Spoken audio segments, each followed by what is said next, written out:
11 ఏళ్ల తర్వాత ఫైనల్కి చేరిన టీం, 11 మంది ప్లేయర్లు సెట్ అయి ఉన్న టీం, 11 కోట్ల కంటే మరీ ఎక్కువ లేకుండా ఆక్షన్లోకి దిగిన టీం. ఆక్షన్కి వెళ్ళింది 7 కెప్టెన్ శ్రేయస్ అయ్యర్తో కలిపి. ఆక్షన్లో తీసుకున్నది 4.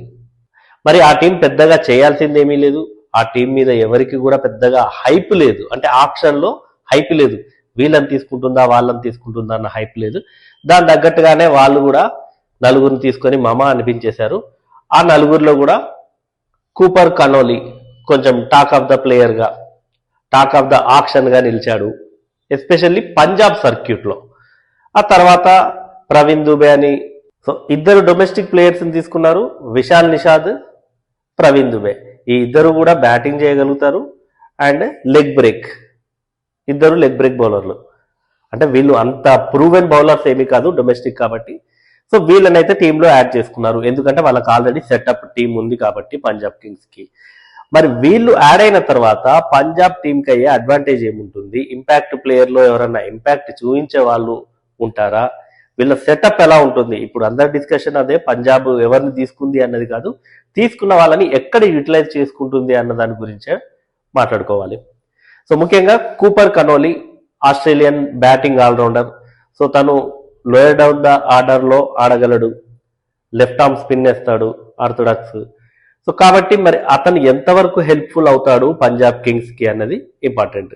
ఆల్రెడీ అసలు ఒకసారి పంజాబ్ సెటప్ చూస్తే కనుక మనం, ప్రియాన్స్ ఆర్యా ఉన్నాడు, ప్రభ్ సిమ్రన్ సింగ్, శ్రేయస్ అయ్యర్, మార్కస్ స్టాయినిస్, నెహాల్ వదేరా, వీళ్ళతో పాటు లాకీ ఫెర్గుసన్ ఉన్నాడు బౌలింగ్ డిపార్ట్మెంట్లో, హర్షదీప్ సింగ్ ఉన్నాడు, హర్ప్రీత్ బ్రార్ ఉన్నాడు. ఆ తర్వాత ఇప్పుడు వచ్చిన వాళ్ళలో కూపర్ కనోలీ, వీళ్ళు యాడ్ అయ్యారు. మరి పేస్ అటాక్ స్ట్రాంగ్ గా కనిపిస్తోంది Harshdeep Singh and Lockie Ferguson వీళ్ళతో. ఇప్పుడు బెన్ వార్షియస్ కూడా జాయిన్ అయ్యాడు.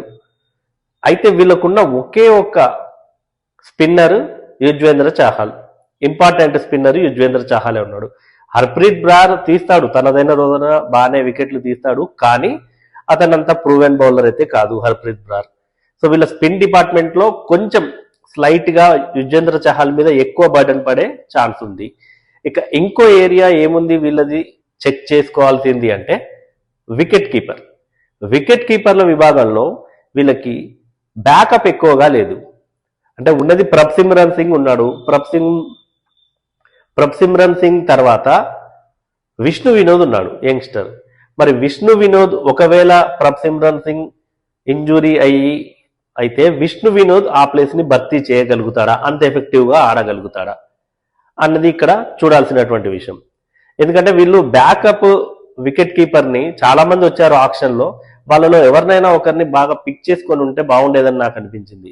ఎందుకంటే ఇప్పుడు తీసుకున్న మిగతా వాళ్ళు ఎవరు కూడా వికెట్ కీపర్లు కాదు, బ్యాటింగ్ చేస్తారు అండ్ బౌలింగ్. ఓవెన్ ఉన్నాడు, అతను తన ఇంటర్నేషనల్ లో కూడా అకేషనల్ గా వికెట్ కీపింగ్ చేసినట్టే చూసాం మనము, మిచ్ ఓవెన్. కాబట్టి మరి వీళ్ళు ఒక స్ట్రాంగ్ బ్యాకప్ ఓపెనర్ అయితే తీసుకోలేదు. అది ఏమంత ఎఫెక్ట్ చూపిస్తుందా టీంకి అనేది తెలియదు, కానీ ఈ సెటప్ అయితే బాగుంది. ఇప్పుడు మనం చెప్పుకున్న ప్లేయింగ్ 11 ని అది మరొకసారి కనుక playing 11 with impact player check చేస్తే, ప్లేయింగ్ 11 లో ఉండేటటువంటి 4 ఓవర్సీస్ ప్లేయర్స్ ఎవరై ఉంటారు అంటే, ఒకటి Marco Jansen, Marcus Stoinis, Cooper Connolly, Lockie Ferguson. So ఈ 4ని ప్లేయింగ్ 11 లో వీళ్ళు సెట్ చేయొచ్చు. ఇక మిగతా బ్యాటర్లు అసలు మొత్తం ఆర్డర్ కనుక చూస్తే, Prabh Simran Singh, Priyansh Arya, Shreyas Iyer, Nehal Wadhera, Shashank Singh, Marcus Stoinis, Cooper Connolly, 8 మంది బ్యాటర్లు ఉన్నారు. 8 మంది విధ్వంసకర బ్యాటర్స్ ఉన్నారు వీళ్ళకు. టాప్ 8 లో కనుక చూస్తే వీళ్ళకి 8 మంది విధ్వంసం చేయగల బ్యాటర్లు ఉన్నారు.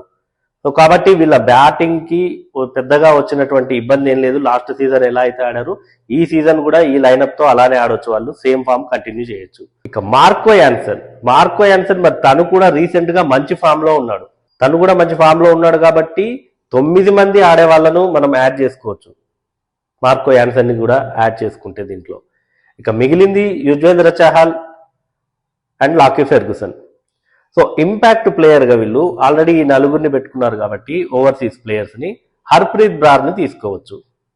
లేదు ఒకవేళ 3 ఓవర్సీస్ నే ప్లేయింగ్ 11 లో ఉంచి ఆ తర్వాత ఒకరిని తీసుకుంటాము అంటే సెకండ్ బౌలింగ్ అయినప్పుడు లాకీ ఫెర్గ్యూసన్ ని ఇంపాక్ట్ ప్లేయర్ గా తీసుకోవచ్చు. అదనంగా ఒక బ్యాటర్ ని పెట్టుకొని లాకీ ఫెర్గ్యూసన్ ని ఇంపాక్ట్ ప్లేయర్ గా తీసుకోవచ్చు. లేదు ఫస్ట్ బ్యాటింగ్ అయితే ఇప్పుడు మనం చెప్పుకున్నటువంటి ప్లేయింగ్ 11 సెట్ అవుతుంది. హర్ప్రీత్ బ్రార్ ని ఇంపాక్ట్ ప్లేయర్ గా తీసుకోవాల్సినటువంటి అవసరం ఉంటుంది. సో మొత్తానికైతే పంజాబ్ కింగ్స్ ఈసారి కూడా మంచి సెటప్ తో కనిపిస్తోంది.